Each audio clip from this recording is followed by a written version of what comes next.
All right, welcome back, Carolina crew. We got a special guest today, Dwaine Jones. I'm gonna let Jay take it over from here. Hold on. What? Point guard 1, Charleston University. Yeah. And right back over Dale.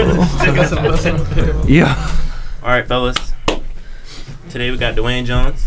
And round of applause. What's going on? Yeah. So this year, man, you averaged 12, 8, 5. Mm-hmm. All-time assist leader, MEC. Yeah. You know what I'm saying? Just give a little breakdown of what you thought about this season, things you learned, what you're going to carry with you. Learned a lot. Was at a Division I to start the summer. Just ain't really feel it in my heart there. I think a lot of people get it misconstrued, like at Division I. A lot of people are there just for selfish intent, and I want to play the game the right way. So I felt as if it was best to re-enter the portal and come back. But I knew coming in, talking to Coach Long, it was going to be a risk with a bunch of new guys, brand new team. Really me and maybe you could say Obina and Kay a little bit, with guys with experience, but me only for real with a high level experience of winning the championship and whatnot. But I think it helped me grow as a person, getting to work with new guys. Trevor obviously had a little bit of experience, but not playing wise, and just being able to help grow players as a leader. And I think it just helped me build towards pro basketball to be prepared for anything that gets thrown at you. So yeah, I'm proud of the season. Felt like we could have did a little bit better, but I don't know. Winning the championship comes with everybody being bought, and I feel like it was times I made mistakes when it comes to the broad and being part. I feel like we all could, own up to not being fully broad into everything. But overall, I'm proud of it, and I made some really good friends out of the situation. So Definitely. And a pleasure to have you, man. My first question to you, with the conclusion of our season, what are your endeavors, leaving Charleston?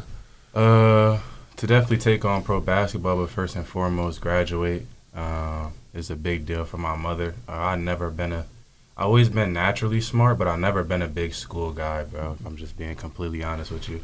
But I make sure I keep my head in the books for my mother.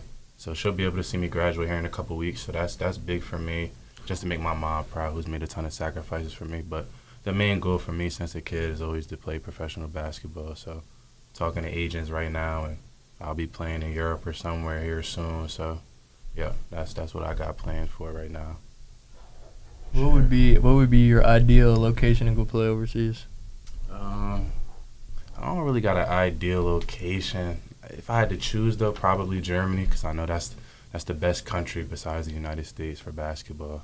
I hear that around from most of the agents I talk to, my pops. So to play in Germany, I would love to get a spot maybe in the second league to start and then work my way up to the top league of Germany. So, yeah, that'd be my ideal location for me. But I'm grateful anywhere as long as, money right too as well. So I'll give you a question. Obviously, y'all won the MEC championship last year. Yeah. But besides from that, what do you think your favorite memory has been here at Charleston? This year? Like this year Just or in just general, Charleston yeah. in general? Just in general. Obviously, the championship's a big one, but you said don't include that. I would just say, for me, I'm a big relationship kind of guy. Just like when we go out to eat together every day, that's like a special memory for me, like spending time with y'all. It sounds a little corny, but it's really true. Just building friendships with people you've never met before, never knew before even existed. In the span of a year, I look at y'all as lifelong brothers. So I would say that's the main For sure, goal Mud. of college basketball in general for me. But yeah. That's good stuff. And back to the pro thing. Any thoughts about style of living, the language barrier? Any thought towards that? Yeah. As far as adapting.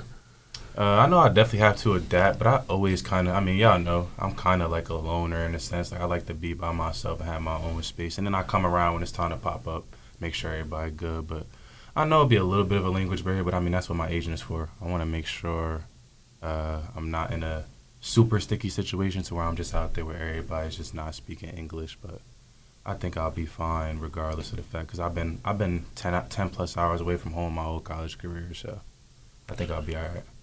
Foreign Wayne, foreign whiskey. Foreign Mud.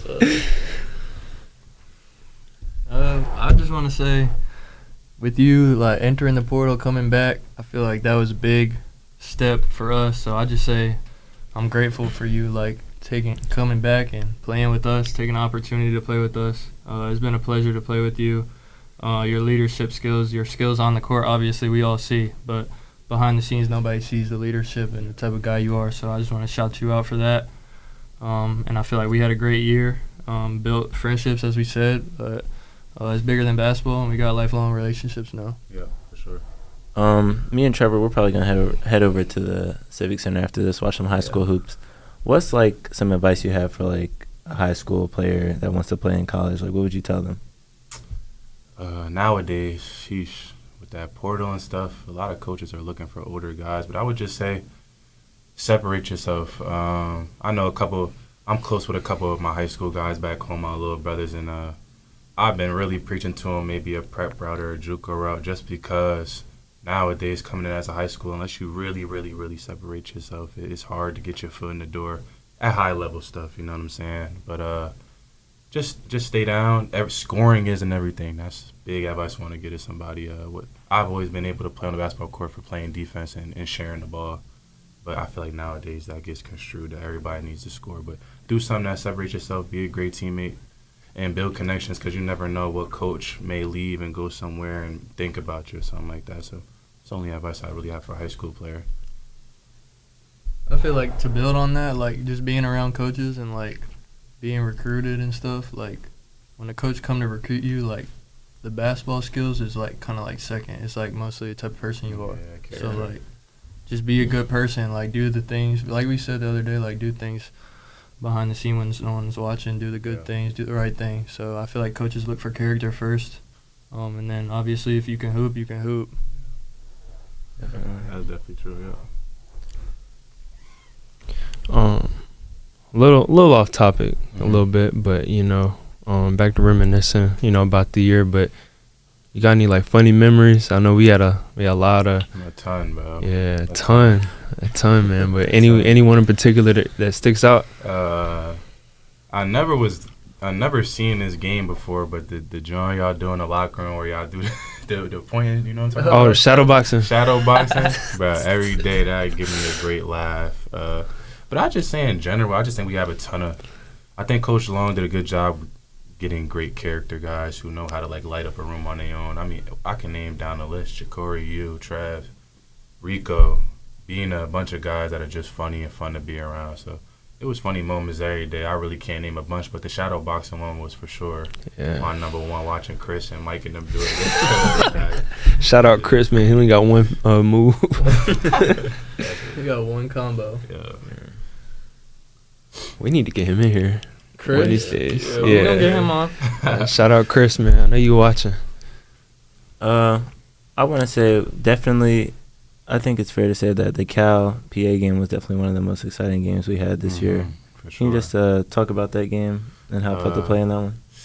That one still stings. I didn't know what to expect coming in. Not any discredit to y'all, but I haven't played with any of y'all in a real game, and I knew coming in that game we were 10 in the country at the time or something preseason. They were 3. I knew it'd be sold out packed. That was probably the most packed game of the year. Dude was sitting up in the top. Rocking. Yeah. So I was nervous coming in just because I didn't know what to expect from all of us. But that one still stings me. But I knew from that day we had the potential to win the championship. And at the end of the day, only one team wins it. But I could tell after that game, because I remember I went down and got hurt with the cramps and stuff. And that's when I really seen it in Trev, like his dog to just fight and will for the game. And he missed the free throw, cool. But it's all good. But I seen that in him, Ja'Cory, the other guys that were in the game. I think you got in a little bit of that too. Just the fight we had. But that one still stings just because I felt I was playing really good in that game. I wish I didn't get hurt. But it is what it is. Mm-hmm. That was definitely a lit game for sure, though. Fair. I seen on your IG post, your farewell IG post, that your first game was in Cameron. Mm-hmm. Can you break that down, what it was like playing there? Mind you, we Carolina kids and yeah, we Duke fans. So growing up, I was a little bit of a bandwagon, but I was always a Duke fan growing up. Like, Cameron Indoor is just the stadium as a little kid you dream about playing in and whatnot. And crazy how life works. How my first game ended up being there. We played against Jalen Johnson's team, I want to say, that year with DJ Stewart and them. Just super nervous. I didn't play a lot because obviously I was a freshman. That was our first game. I played about 5-6 minutes, but I think that game right there set my confidence like throughout my entire career that like if I can play in that game with the highest of the highest level of guys that at the time Jalen Johnson's projected to go 5, Stewart's projected to go lottery, and I guarded Stewart the whole 5 minutes I was in. It just helped me to believe that I could really take this far. So it was really cool though. It was crazy but good at the same time. That was the one game I could say I was super nervous in though for sure. I was nervous. Hands jittering a little bit, palms sweating. Yeah, point guard got 2 fouls. Our starting point guard got 2 fouls early, so I got in like right away. Like I'm not even expecting to really play like that. Got in right away, held it down for 5 minutes, had an assist or 2, and then it came right back out. But yeah, Good stuff. And with your your college career concluding and then a pro career on the way, very soon to be. What's something you're looking to bring, and what's something a pro team can get out of a Dwaine Jones? a guy that's going to give it his all every game, every day. I know even like this year, like coach would tell me like, "Yo, sit out this practice a little bit or take some reps off," but I'm just not wired that way. So a pro team can just expect me to get in their all, and then from a point guard standpoint, someone that I believe I'm one of the best passers in the country. So pro-wise, I feel the same way. Get anybody the ball at any time, any place. So just bring that in, and just my leadership skills that I've always done. Uplift the confidence with my teammates, and I'll probably be the youngest guy on the roster, but still be able to do that for players. And yeah, I feel like those are the main characteristics I can bring to a team. So. You heard it here first, ladies and gentlemen. A lot of steamers. Definitely a lot of steamers. So, season's over. It's been over for a week. Obviously, you've probably been taking some time off resting. What are some things outside of basketball you're going to be doing from now until the school ends or even over the summer?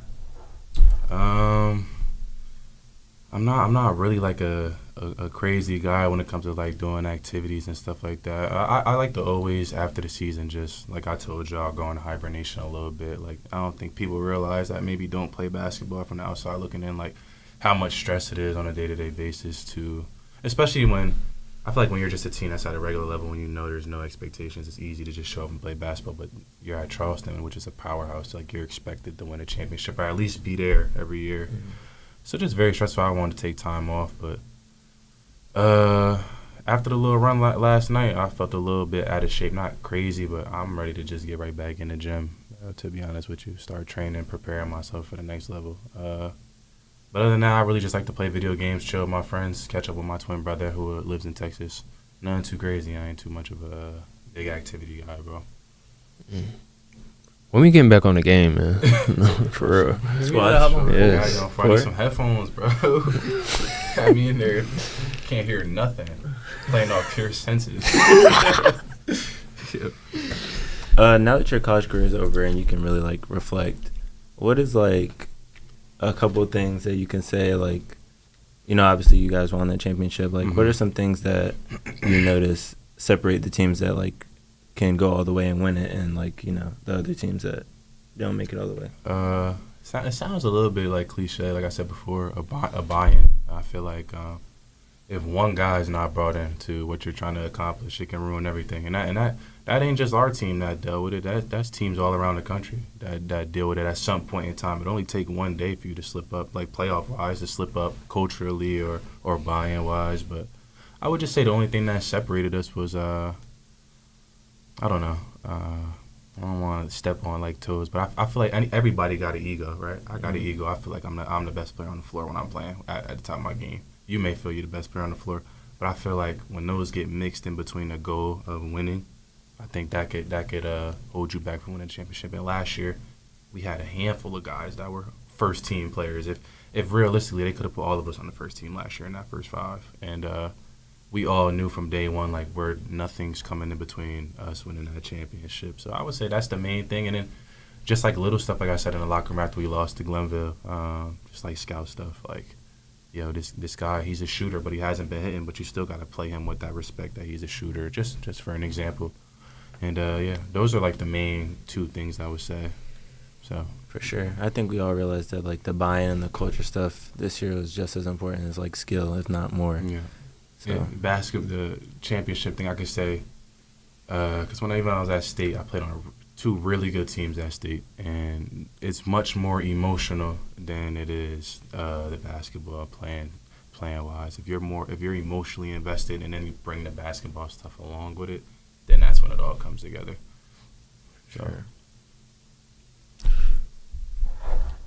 I want to know when you first got here, your first impressions of everybody, but like us three in particular. You three, I think like me and Scoot, I didn't like. It sounds crazy, but I didn't really talk to Scoot like when we first got here. You know what I'm saying? Like, Yeah. It was kind of just like, what up, bro? Like, I know we're teammates now, whatever. Like, I think me and Scoot's relationship grew very strong over the course of the season. So I didn't have really any thoughts about Scoot at first. You know, I was just trying to wait till he started playing and stuff to see. But I knew Jay. Jay was more like quiet, kind of like my kind of person that I like would be friends with, or you know what I'm saying, like attract to first. It's just you more quiet, laid back, just show up and do what you gotta do. And then Trev, same way, like very quiet, but I could just tell like with your demeanor, like you have a high IQ, you know what's going on. Like I always vouch for you to coach, even when people, you know, we played the little open gym, you wasn't shooting as yo Trev soft, this and that. I always knew you had it in you to be a good player and whatnot. So yeah, that's what I really thought of you guys, but I definitely was why I didn't expect. I came in with my expectations not knowing anything, so I didn't know none of y'all. Yeah. Like, it was brand new for me, so. For sure. You got anything else? Yeah, we gonna have to. All right, ladies and gentlemen, that was, the end of our episode. We appreciate each and every one of y'all for tuning in. Appreciate you, Dwaine, Yes, for stopping by. It really means a lot. Yep. Yeah. We sound like iCarly. Hold on. Wait, say a joke. Say a joke. One of you, say a joke. What's 9 plus 10? Yeah, you said. 21. That's That's bad. Cut that out. That's terrible. It's a trade. It's a trade. Trey, can't see the cheese. All right, we out. All right, we appreciate y'all again. And I'm right back on Rodeo. Still got some boys on the payroll.